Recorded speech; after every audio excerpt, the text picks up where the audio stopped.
ટેકાના ભાવે માત્ર 70 મણ મગફળી ખરીદવાના નિર્ણય સામે કોંગ્રેસે વિરોધ નોંધાવ્યો। ખેડૂતોની 100% મગફળીના ટેકાના ભાવે ખરીદવાની કોંગ્રેસે માંગ કરી છે। મગફળી ખરીદવા મુદ્દે કોંગ્રેસ પ્રમુખ અમિત ચાવડાએ જણાવ્યું કે સરકારના એકતરફી નિર્ણયોથી ખેડૂતોની અધોગતિ થઈ રહી છે।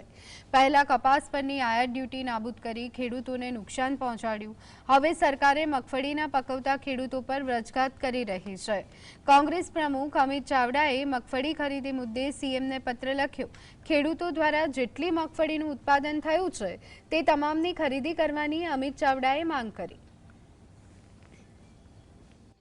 तो एक बाजू उत्पादननो खर्च खूब मोटो आवे, बीजी बाजू एने पूरतो बजार भाव ना मळे अने बीजू सरकार जे टेकाना भावे खरीदी करवानी मोटी मोटी जाहेरातो करे पण 100% खरीदी ना करी अने आ खेडूतोने खूब मोटो अन्याय करी रही छे।